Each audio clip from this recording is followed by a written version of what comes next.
जी नाज़रीन, welcome back to the show. आप लोग देख रहे हैं आपका फेवरेट मॉर्निंग शो जिसका नाम है मुस्कुराती सुबह। और मुस्कुराती सुबह में अब वक्त हो गया है हमारा टी टाइम का। हारिस भाई बहुत मजे की चाय लेके आए और मजे की चाय के साथ एक बहुत अहम टॉपिक जो कि तमाम बीमारियों से रिलेटेड है। कैंसर हम लोग आजकल बहुत सुन रहे होते हैं कि फला को जो है वो मुंह का कैंसर हो गया, फला को जो है वो पेट का कैंसर हो गया, आंतों का कैंसर हो गया। बहुत से मसाइल हैं, बहुत सी बीमारियां हैं जिस पर हमने आज बात करनी है। और एस्थेटिक के हवाले से भी बात करेंगे, खवातीन की खूबसूरती के हवाले से भी बात करेंगे, खवातीन को मजीद हसीन से हसीन जो बनाती हैं। हमारे साथ डॉक्टर मौजूद है, डॉक्टर नीना जो कि एस्थेटिक है। अस्सलाम वालेकुम, कैसी हैं डॉक्टर नीना? वेलकम सलाम, I am great, how are you? मैं बिल्कुल ठीक ठाक अल्हम्दुलिल्लाह। आपको वेलकम कहते हैं मुस्कुराती सुबह में। Thank you, it's great to be here. या बिल्कुल, इन्हीं के साथ साथ एक और मेहमान से आपकी मुलाकात करवाते हैं जिनका नाम है डॉक्टर मुनीर हुसैन साहब। अस्सलाम वालेकुम, कैसे डॉक्टर साहब? अल्हम्दुलिल्लाह रब्बिल आलमीन, आप कैसे हैं? Great show with a great host. Thank you so much sir, means a lot. Appreciate being here. Thank you so much. सबसे पहले खूबसूरती पे बात करते हैं, लेकिन उससे पहले आपको वेलकम तो मैं करना ही भूल गई। आपको भी वेलकम करते हैं सर हम मुस्कुराती सुबह। थैंक यू जी नीना, बताइएगा हमें, हम खवातीन हैं, जैसे मैं बहुत ज़्यादा मेकअप करती हूँ, मेरा डेली बेसिस पे मेकअप होता है, तो मुझे कौन सा फेशियल जो है वो लेना चाहिए? आजकल जो है फेशियल्स के डिफरेंट नेम्स आ गए हैं। कोई कहता है हाइड्रा फेशियल ही होता है वो सब कुछ, लेकिन नाम जो है वो बहुत सारे डिफरेंट मुतारिफ करा दिए गए हैं, जिसमें से हाइड्रा फेशियल की चीज़ें यूज़ होती हैं, लेकिन रेड कार्पेट फेशियल, पता नहीं रेड वैम्पायर फेशियल, कौन से फेशियल्स के नाम के साथ मुतारिफ कराया जाता है। तो हाइड्रा फेशियल मेरे लिए और मेरी तमाम जो बहनें देख रही हैं जो कि ज़्यादा जो मतलब किचन में रहती हैं, उनका काम ऐसा होता है कि स्किन बहुत ज़्यादा रिंकल्स आ गए, पैचेस आ गए, वो हाइड्रा फेशियल यूज़ कर सकती है या उनके लिए कोई और सा फेशियल और मेरे लिए कोई और सा फेशियल? बताइएगा। I honestly think it depends on your age. So younger women, they can use a hydrofacial. I think that's perfectly appropriate. Another one they can use, the one you even mentioned, vampire facial. It's actually known as PRP. They take some of your plasma out of your blood. They actually then inject it back into your face, and that they inject it a bunch of times all over your face. So that's why it's known as vampire facial, because they take your own blood and then they inject it back in. Now for older people, I think you need something a little bit stronger. So I would say you guys should go for a chemical peel where they apply some some acid on your face, and then the topmost layer of your skin peels off. ठीक है। Another one you can use is microdermabrasion, where they use like a small device to physically rub off the top layer of your skin. So I think it depends more on your age, what type of things you're trying to treat. Like, do you have wrinkles or do you have some dark spots? It all depends on that. ठीक है। अच्छा, बहुत से लोग doctors, हम लोग जब doctor के पास जाते हैं तो हम लोग, हमारा पाकिस्तानियों का ये मसला है कि हम किसी के पास भी कभी कभी चले जाते हैं और हमें पता ही नहीं होता डॉक्टर जो है वो ऑथेंटिक डॉक्टर है नहीं। क्वैक्स से किस तरह से बच सकते हैं हम लोग, ये बताइएगा। That's true. I think you need to look at a person's qualifications. They should be an accredited MBBS with the PMC license. Number two, they should at least have some kind of diploma or MCPS or FCPS in dermatology. Otherwise, chances are you're going to some random person in a lab coat. You really don't know, it could be anyone. ठीक है। और अगर हम किसी quacks के पास चले गए, खुदा ना ख्वास्ता उसने हमारे फेस पे कुछ अलग ही अजीब अजीब चीज़ें जो हैं वो यूज़ कर दी, इक्विपमेंट्स अलग अलग यूज़ कर लिए, तो उसके बाद हमें हमारे साथ क्या क्या हो सकता है? One thing that is really dangerous is a lot of these bleaching treatments. And the people who administer these bleaching treatments, they don't always use the appropriate amount, they don't use the appropriate chemicals, and this can leave you with a horrible burn or scar on your face. So in the process of trying to look a little bit lighter at a small cost, you might be actually giving a very big cost in the end. बिल्कुल नाज़रीन, यहाँ पर time हो गया break का। आप लोगों ने कहीं जाना नहीं, देखते रहिए मुस्कुराती सुबह। जी नाज़रीन, welcome back to the show. आप लोग देख रहे हैं आपका फेवरेट मॉर्निंग शो जिसका नाम है मुस्कुराती सुबह। बढ़ते हैं डॉक्टर मुनीर की जानिब, उनसे जानते हैं। सर, आजकल मैं ये सुन रही हूँ कि कैंसर के हवाले से लोग बहुत ज़्यादा परेशान होते हैं। हर किसी को किसी ना किसी किस्म का कैंसर जो है वो लाहक हो जाता है और इस बीमारी से लोग बहुत खौफज़दा होते हैं। तो क्या रूट कॉज होती है? आप क्या समझते हैं कि कैंसर की कॉज क्या है, क्यों ये होता है? जी, कैंसर की बहुत सारी कॉजेज हैं। एक तो जेनेटिक है, एक एनवायरमेंटल है, और भी कॉजेज हैं, जरासीम भी करते हैं। ठीक है। जैसे खून का कैंसर है HTLV, ह्यूमन टी सेल लिकोमा होता है। वो आप किसी का ब्लड ट्रांसफ्यूज करें और अगर उसमें वायरस बैठा हुआ है HTLV का, तो जिससे ब्लड ट्रांसफ्यूजन मिला उसको भी हो जाएगा। ओके। खासतौर पे जापान और कैरिबियन में कॉमन है, वहाँ तो इसकी HTLV की स्क्रीनिंग होती है। यहाँ भी लाजमी तौर पे अच्छी तरह से होनी चाहिए। ठीक है। वरना मालूम हो रहा 20 साल बाद ब्लड ट्रांसफ्यूजन के कैंसर लेके घूम रहा है बंदा। बिल्कुल। दूसरा ये कि हमारे यहाँ कैंसर की बहुत बड़ी वजह जो है खाने की एडल्ट्रेशन भी है ना। में ये सीड ऑयल यूज़ करते हैं जैसे कनोला, वो सब नहीं करना चाहिए ना। ठीक है। हाँ, तो ये जो आप अच्छी ऑयल यूज़ करें। ओके। हाँ, तो तीसरी ये बात है कि बासी जो ना बादाम पिस्ते नहीं खाने चाहिए, उसमें एक टॉक्सिन होता है एफ्लाटॉक्सिन, तो वो जो है ना जिगर का कैंसर करता है। अच्छा। हाँ, फिर हमारे हर चीज़ में आर्सेनिक है, पाइप्स में लेड है, छतों पे एस्बेस्टॉस है, बैटरियों में कैडमियम है, तो दुनिया भर की पॉइजनिंग हम फेस कर रहे हैं। ठीक है। तो वो भी एक कैंसर कॉजिंग होते हैं। एस्बेस्टॉस खास तौर पे लंग का कैंसर और लंग की झिल्ली का कैंसर करते हैं, प्लूरा का, जिसे मेसोथेलियोमा कहते हैं। ओह। हाँ, तो ये सब बड़ी कॉमन चीज़ें हैं। इसके अलावा हमारे यहाँ हेपेटाइटिस बी सी पे इंतहा है। जी।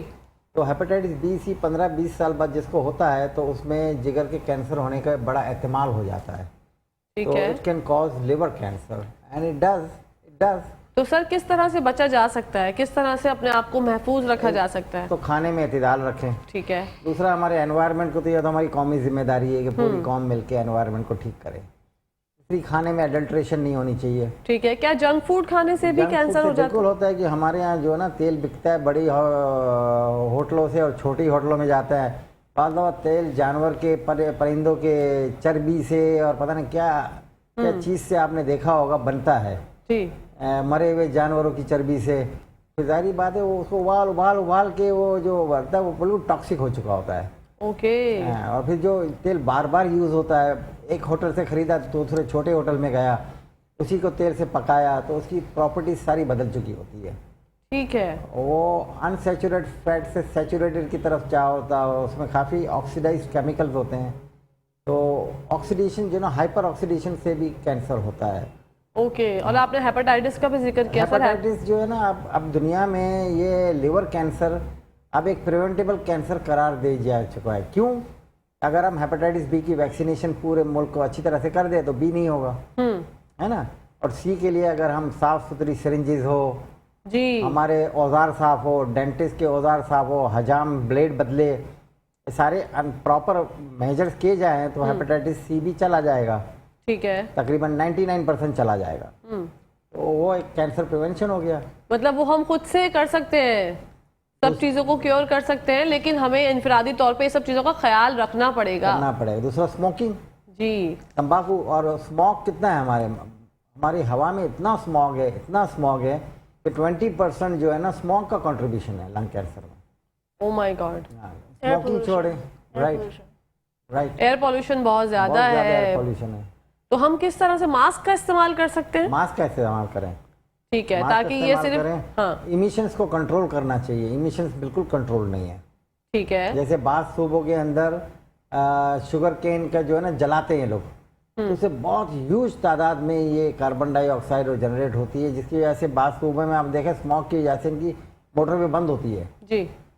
तो ये हमारे बहुत नुकसानदेह चीज़ें हैं। प्लस हमारे लोग पान, गुटखा, छालिया, मैनपुरी, हुक्का, शीशा, जी। तंबाकू, बीड़ी, ये इतना इस्तेमाल करते हैं, जाहिर बात है उससे फिर कैंसर होता है। मुंह का कैंसर बेतहाशा है। बेतहाशा, एग्जैक्टली। फेफड़े का कैंसर है। तंबाकू यहाँ तक के मसाने का कैंसर करता है। बेतहाशा मसाने का भी कैंसर है। अल्लाह और अकबर। डॉक्टर साहब ने तो रिसर्च की है सर्वाइकल कैंसर पे। जी। हमारे यहाँ कोई स्क्रीनिंग है ही नहीं। ओ माय आप किसी गॉड। गायनी के पास जाएं तो वो स्क्रीनिंग ही नहीं करेगी, जिसे कहते हैं पेप्समियर, वो करती ही नहीं है। ओह, 99% गायनोकोलॉजिस्ट पेप्समियर नहीं करती। 99%। नहीं करती ना, वो करती ही नहीं है। Oh my God. तो ये बहुत लाजमी है कि ये होना चाहिए, क्योंकि हमारे यहाँ ख़वातीन में सर्विकल कैंसर का बहुत ज़्यादा रेशो है। बड़ी अलमनाक मौत होती है, बड़ी तकलीफदेह मौत है ये। इसकी वो क्या है, अलामत क्या है? इसमें है कि ब्लीडिंग हो जाएगी, स्पॉटिंग हो जाएगी, पेट में दर्द होगा, फिर आहिस्ता आहिस्ता पेशाब का रास्ता बंद होना शुरू हो जाता है। बहुत सारी चीज़ें होती हैं, लेकिन उसको अगर आप पहले स्टेज पे डायग्नोस कर लें तो बच सकती है क्योर हो खातून। जाता है। ओके। आप निकाल दें उसको सिरे से ही। तो यहाँ पर ये इतना ज्यादा प्रॉब्लम्स हम लोग फेस कर रहे होते हैं। अच्छा, जब भी ऐसा होता है कि खवातीन को पता ही नहीं होता उनके साथ मसला है उनके क्या? पास पता ही नहीं होता। हालांकि ब्रेस्ट कैंसर में भी मैंने देखा इनको पता ही नहीं होता। बिल्कुल। मैंने बात खवातीन आई देखी है जिसको ब्रेस्ट कैंसर होता है और वहाँ इनकी सीने के पास से मैगट्स, कीड़े निकल रहे होते हैं। वो इतना, बाज लोग इतना उनको नहीं समझ उनको होती, समझ ही नहीं होती सिरे से। एग्जैक्टली अवेयरनेस की अभी भी कमी है। हम खुद तहाशा कमी है अवेयरनेस, मैं समझता हूँ 95% अवेयरनेस है ही नहीं। बिल्कुल, हमें ये बात हमेशा जो हम कन्वे करते हैं, लेकिन वही बात है, बंदा जो है, हमारी आवाम जो है रोटी कपड़ा मकान भूख अफलास में ही इतनी मुब्तला है कि वो अपनी सेहत को कहीं साइड पे रख देते हैं। आपने बिल्कुल सही कहा। हालांकि सेहत जो है वो जिंदगी है, सेहत से ही आपकी जिंदगी जो है वो अच्छी चलती है। सेहत है, सब कुछ है, तंदुरुस्ती हजार नेमत है, बचपन में पढ़ा करते थे, तो इससे बड़ी और बात ही क्या है। लेकिन हमें खुद से सोचना चाहिए, हमें खुद से अपना ख्याल करना चाहिए। अगर आप चीज़ों का इस्तेमाल, जैसे इक्विपमेंट्स है, उसको अगर आप बॉयल करके यूज़ करेंगे, स्टरलाइज कर लेंगे, तो उससे आपकी ज़िंदगी में बहुत बेहतरी आ सकती है। और ये बहुत एड्स का भी अल्लाह माफ़ करे, बहुत ज़्यादा इसकी वजह से प्रॉब्लम आ जाती है। बहुत ज़्यादा है। मैंने 2 खवातीन देखी थी, एक सूबे से माँ और बेटी जी, जिसमें इनका कोई इन्वॉल्वमेंट नहीं था एड्स वाली चीज़ों से। ठीक है। अब वो कहीं गई होगी, किसी ने इंजेक्शन लगाया होगा, दोनों को हो गया। ओह माय बहुत गॉड। बुरी हालत में आई थी, लेकिन वो ठीक हो गई क्योंकि मैंने कंट्रोल हो गई। अब एड्स का क्योर तो अब आने वाला है, हुआ नहीं है, ठीक है। लेकिन ये कि 99% एड्स वाले अब नॉर्मल जिंदगी गुजार सकते हैं। अब दवाइयाँ इतनी अच्छी आ गई है, लेकिन आप ये देखें ना कि नॉर्मल लाइफ। जी, लेकिन एक छोटी सी कोताही से, जो कि उनकी गलती भी नहीं है, उनकी जीरो गलती थी, वो बेचारियां की गलती थी ना बेटी की, जीरो गलती थी। अल्लाह अकबर। और आजकल सर जो स्मोकिंग का इतना रेशो बढ़ गया है, जो लोग शीशा बहुत आराम से पी रहे होते हैं कि ये हमारे लिए जो है ना एक अटैचमेंट हो गई है, इससे हम जो इसको छोड़ नहीं सकते, वो अगर पीते रहेंगे, स्मोकिंग करते रहेंगे, तो आप ये ज़रा बताइएगा, क्योंकि आपकी ज़बानी लोग ज़्यादा इस बात को फील कर सकते हैं और महसूस कर सकते हैं कि उनका अंजाम क्या होगा अगर उन्होंने अभी भी स्टॉप नहीं बड़ा किया। भयानक अंजाम होता है ये। जैसे शीशे में बाद लोग कोकेन डाल देते हैं। मैंने अमेरिका में कोकेन से बड़ी खराब अमवात होते हुए देखी है, अच्छा, फालिज होते हुए देखा है, दिल का दौरा पड़ता है, डर उसी वक्त गया बंदा, आदमी मैसिव हार्ट अटैक होता है। इसके अलावा जो है ना, वेपिंग के अंदर इन्होंने MDA में डाल दी थी। अमेरिका में तकरीबन 200-300 अमवात हो गई। ओह, हाँ, क्योंकि ये हर चीज़ में नशा डालते हैं। अच्छा, तो वेपिंग के अंदर ये केमिकल डाल देते हैं MDA में, ताकि लोगों को मज़ा आए, और मज़े में मौत आ जाती है। ओके। और हमारी जो नौजवान नस्ल है वो मंशियात की तरफ बहुत ज्यादा राग़िब हुई हुई है, बहुत ज़्यादा राग़िब। उन्हें पता ही नहीं होता, वो अपनी फ्रस्ट्रेशन को मिटाने के लिए और प्रॉब्लम्स, घरेलू परेशानी, माशरे में इतनी ज़्यादा तंगी है, जॉब नहीं है, ये है वो है, वो एक रास्ता ढूंढते हैं कि हम इस तरफ जाके तस्कीन हासिल कर सकते हैं, लेकिन उनको ये नहीं पता कि तस्कीन की जगह वो मौत को गले लगा रहे हैं। सही कह रहे हैं, मौत और अजियतनाक मौत। Oh my God. उसके अलावा पूरा खानदान तबाह हो जाता है, कि फिर वो नशे के लिए हर चीज़ कर गुजरते हैं ना, माँ बाप को भी मारते हैं, माँ बाप की चीज़ें बेच देते हैं। जी, वो प्रॉब्लम देखे रिहैबिलिटेशन काबू से बाहर होते हैं। बिल्कुल ऐसा ही है। सर, अपने बारे में ज़रा बताइए कि आप माशाल्लाह एक अरसा आपने जो है वो अमेरिका में भी जॉब वगैरह की, अपना सर्व किया अपने आप को, यहाँ पर आपने जो है वो आए आप कुछ सालों पहले, तो आप क्या समझते हैं कि अमेरिका में किस तरह की ज़िंदगी थी और पाकिस्तान में किस तरह की ज़िंदगी है? अमेरिका में ये देखें, अमन बहुत है, नंबर 1। ठीक है। अगर आप अच्छे इलाके में रहते तो अमन है, खराब इलाके में रहते तो वो खौफनाक जगह होती है, जैसे डाउनटाउन कहते हैं। अमूमन डाउनटाउन वहाँ के बहुत खराब होते हैं, ओके, अमूमन। और दूसरी आप जो है ना, वहाँ पे माशी मौके बहुत है। आप समझे, यहाँ की और वहाँ की डॉक्टर के इनकम में 500 से 1000 गुना का फ़र्क है। Oh my God. हाँ, तो और वहाँ अमेरिका में बहुत डेवलप्ड जगह है ना, एक्सट्रीमली डेवलप्ड। अब आप उनके पास बेसिक फैसिलिटी हेल्थ की हर किस्म की है ना। गरीब लोग के लिए, गरीबों का इंश्योरेंस है, मेडिकेड जी, अनलिमिटेड होता है। अगर 1 अरब रुपया भी खर्चा हुआ तो गवर्नमेंट देगी। उनका एक सिस्टम है जिसमें हर चीज़ कंपनसेट हो जाती है आखिर में घूम फिर के। ठीक है। और पैसे वाले के पास, अच्छा मिडिल क्लास है, वहाँ भी मरता है। ओह, अगर उसके पास इंश्योरेंस नहीं है तो सब कुछ बिक जाएगा।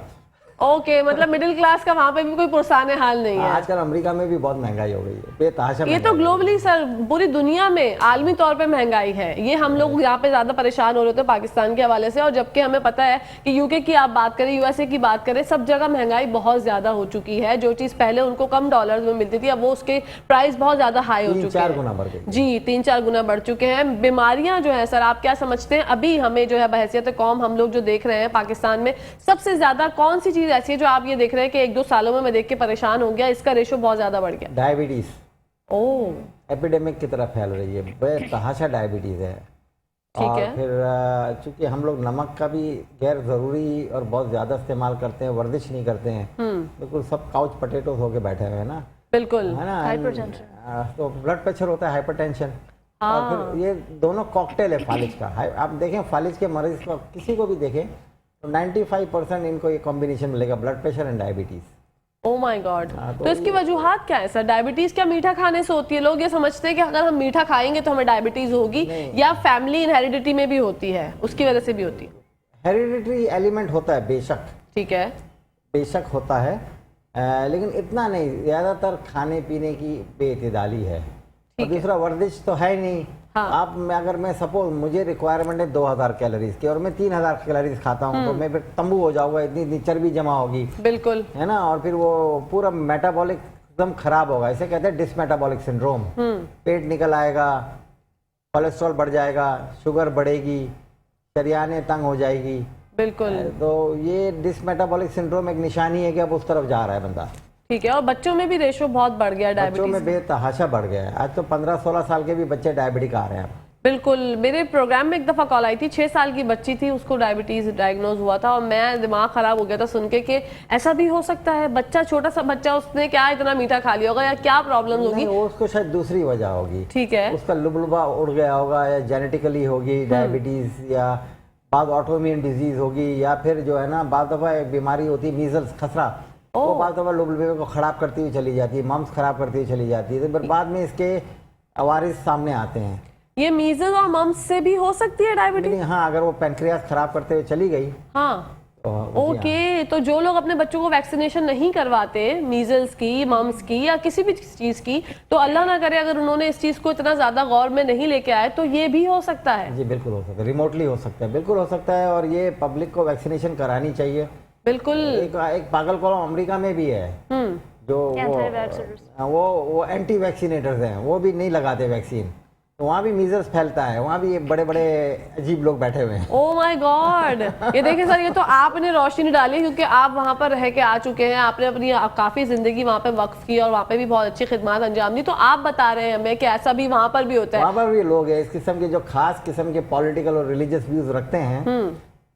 वो मुसलमान नहीं है, गैर मुसलमान है, उसको फार राइट बोलते हैं। ओके। तो वो लोग, उनके अजीब व गरीब उनकी भी सोच होती है और उनमें भी कॉन्स्पिरेसी थियरी लेके बैठ जाते कि वैक्सीनेशन से ये होगा वो फला होगा, लेकिन होता कुछ नहीं, फायदा ही होता है। वैक्सीनेशन से एग्जैक्टली फायदा होता है आपको। जो चीज बच्चों को जो चीज नुकसान पहुंचाने वाली होती है उससे आपका बच्चा पहले ही क्योर हो जाता है। सिंपल सी बात है, पोलियो सिर्फ हम पूरी दुनिया में 2 ममालिक में रह गया है, अफगानिस्तान एंड पाकिस्तान।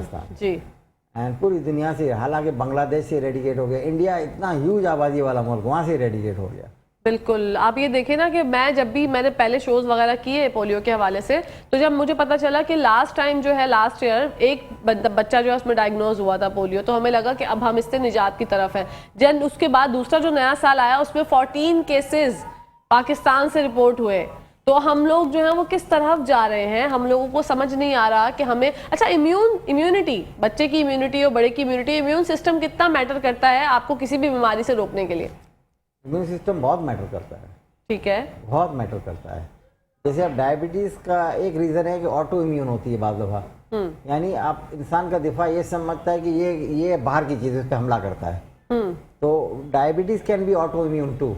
और इम्यून सिस्टम डाउन है तो जैसे कोरोना है, अगर खराब डायबिटीज है तो इम्यून सिस्टम डाउन हो गया तो उसको जल्दी पकड़ लेगा। Oh my God. हाँ। और कोविड में भी लोगों ने जो है वो वैक्सीन नहीं करवाई थी। हमारे पाकिस्तानियों में तो बहुत से लोगों ने नकली कार्ड्स बनवा के जो है वो काम चला लिया और वैक्सीनेशन नहीं करवाई। अब बूस्टर शॉट्स का टाइम आया है तो बूस्टर भी नहीं लगवा रहे हैं। वो उनका ये मानना है कि अगर हमने वैक्सीन करवाई तो हम मर जाएंगे 2 साल में। तो ये एक अजीब सी कहानी है जो कि कराई वो मर गए, जो ने कराई वो बच गए। बिल्कुल एग्जैक्टली। मैंने कराई, मैं अल्हम्दुलिल्लाह ठीक हूँ, 2 साल हो चुके हैं। अब मैं यही सोच रही हूँ 2 साल मुकम्मल हो जाएंगे और आप लोगों के सामने जिंदा मिसाल मैं हूँ कि भाई मैंने करा ली है। मैंने तो बहुत ज्यादा कराई है, खैर नंबर नहीं बताऊंगा, ओके, नाराज हो जाएंगे, लेकिन क्योंकि सर आपका तो जो लोगों से मिलना जुलना होता है, पेशेंट्स आते हैं और ये एक ऐसी वबा थी जो कि हम लोगों को ये किस तरह से, फील्ड बहुत डेंजरस है। मेरे बहुत सारे साथी दुनिया से चले गए, बहुत सारे डॉक्टर। Oh my God. बड़ा अफसोस हुआ, बड़े अच्छे दोस्त, अच्छे जानने वाले हमारे क्लास फेलोज कोविड की वजह से दुनिया से चले गए। Oh my God. कोविड ने बहुत तबाही मचाई सर। और ये डॉक्टर्स का पेशा तो ऐसा है, आप लोगों को जब भी हम सब फरिश्ते कहते हैं कि ऊपर अल्लाह होता है, उसके बाद आप लोग होते हैं जो हम लोगों की मदद करते हैं और सही से राह दिखाते हैं। मैं चाहती हूँ जो नाजरीन देख रहे हैं अच्छी लाइफ गुजारना चाहते हैं कि हम एक हेल्दी लाइफ गुजारें, तो एक हेल्दी लाइफ को गुजारने के लिए क्या क्या चीज़ें जिसकी सबसे ज़्यादा ज़रूरत है आपकी ज़बानी? जी सर। देखें, एक तो हमने अपने लाइफस्टाइल को मॉडिफाई करना है। ठीक है। खाने में एक ताई पेट खाली रखें। रसूल करीम हज़रत मोहम्मद सल्लल्लाहु अलैहि वसल्लम ने फरमाया था, एक ताई पेट खाली रखो। अगर इस पर अमल कर लें तो बहुत सारी चीज़ों से बच जाएंगे। थोड़ा वर्जिश करें। वज़ू करना भी एक दुनिया की सबसे बड़ी सैनिटाइजर वज़ू है जी।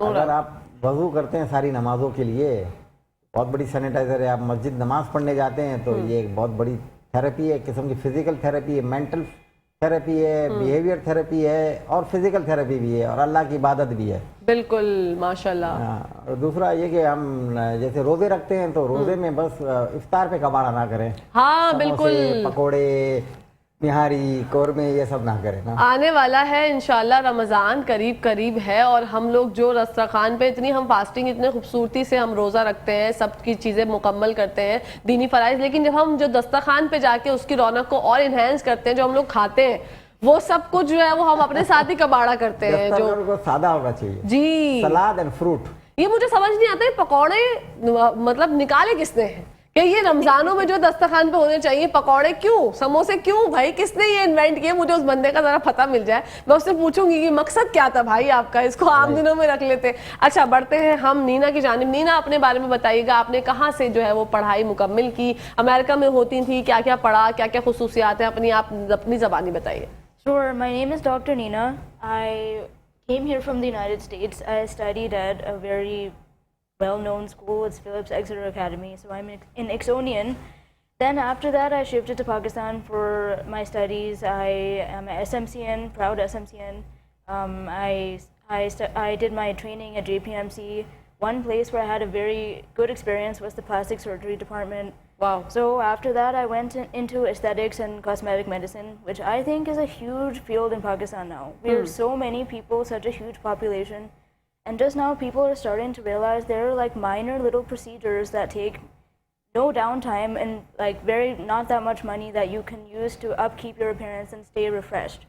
बिल्कुल, वाह, ज़बरदस्त। नीना, आप क्या समझती हैं, खूबसूरत होने के लिए बहुत सारे प्रोसीजर्स आजकल जो है वो मार्केट में आ चुके हैं और लोग जो है वो उससे फैजियाब भी हो रहे हैं, करवाते भी हैं, खूबसूरत लगते हैं। लिफ्टिंग का जो एक प्रोसेस होता है उसके हवाले से थोड़ा बताइएगा। फेस लिफ्ट करने का जो थ्रेड्स के थ्रू होता है उसको किस तरह से करते हैं? So there's a new type of facelift where the old one they used to make an incision here near your ear and pull your skin up. That was very invasive. Everybody complained it doesn't look very natural. Okay. So now we have a new type of facelift where they just put a few threads in your face. They insert it on one end, take it out the other, and they just pull it, and you get like a slightly enhanced appearance where your wrinkles look less, and you don't get that weird sort of fake-looking cat eye you used to get with the old procedure. So another thing is it's much cheaper, and there's almost no downtime. I can get it done today, and I can go to work tomorrow. Wow, ये painful होते हैं? Honestly, it's really not that painful. If anyone has gotten other procedures like, Botox, fillers, these type of things, you'll realize it's really not painful at all. Wow, और ये हमें कितना younger कर सकते हैं अपने लुक से? 10 years यंगर कर सकते हैं, 5 years यंगर कर सकते हैं? I honestly think it correctly done by the right doctor, you can look infinitely younger. Because a lot of people, they age before their age, right? Especially people who have a stressful job or something like that, their face sort of, you can see it on their face. So with these small sort of procedures, you can almost age backwards. ठीक है, कोई teenager लड़की अगर चाहती है कि उसको कोई प्रोसीजर करवाना है, ये थ्रेड्स वगैरह, तो आप रिकमेंड करेंगी या एक एज पे ही करवाना चाहिए? At that age, the best thing you can do is take care of your skin. Use sunscreen every single day. Use a good moisturizer. When you're a bit older, then you should keep doing this: sunscreen and moisturizer. Tretinoin cream, things like that. But then you can use the help of these other procedures once you're above a certain age. जबरदस्त। Programme का वक्त इख्तिताम पसीर हो गया, पता ही नहीं चला। क्या पैगाम देना चाहेंगे सर आप? मैं ये कहूँगा अपना हेल्दी लाइफस्टाइल अपनाएं। सबसे पहले सिगरेट नोशी तर्क करें। बिल्कुल। खाने में इतदाल करें, वर्जिश करें, वैक्सीनेशन लगवाएं। बिल्कुल। वैक्सीनेशन होती है जिनको हेपेटाइटिस बी का नहीं लगा और लगा भी है तो एक बूस्टर लगा लें। ठीक है, बड़ी मोजी मर्दों से बचेंगे ना। बिल्कुल। फिर मेनिंजाइटिस का वैक्सीन लगना चाहिए, मेनिंजोकोकल वैक्सीन। आप दुनिया में कहीं सफर करेंगे तो मेनिंजाइटिस से बचेंगे, तो ये ज़रूरी है आप किसी अच्छे डॉक्टर को दिखाएं। तो मैं आपको ऑफ़र भी करूँगा, अगर आप सैम्प्रोज हॉस्पिटल में आते हैं और जो आप अफोर्ड नहीं कर सकते तो हम 75% डिस्काउंट दे देंगे। ओह वाओ, जबरदस्त। मुस्कुराती सुबह में सर ने अनाउंस कर दिया 75% डिस्काउंट कर देंगे अगर आप लोग अफोर्ड नहीं कर सकते। आप क्या पैगाम देना चाहेंगे Neena? I think the best thing one can do to take care of their skin is to take care of it by using a nice moisturizer, one that doesn't Okay. have fragrances. Wow, जबरदस्त। Moisturiser use करें और अपनी skin का ख्याल रखें, अपने आप का ख्याल रखें। आप दोनों का बहुत बहुत शुक्रिया। इंशाल्लाह जिंदगी रही तो आप लोगों से फिर मुलाकात होगी। नाज़रीन, यहाँ पर टाइम हो गया है खत्म। अपनी होस्ट, अपनी दोस्त, अपनी प्यारी सी सहेली कहकश फैसल को इजाजत दीजिए। इंशाल्लाह कल आप लोगों से मुलाकात होगी। जब तक के लिए और हमेशा के लिए पाकिस्तान जिंदाबाद, पाकिस्तान बाय जिंदाबाद, फी अमान अल्लाह हाफिज।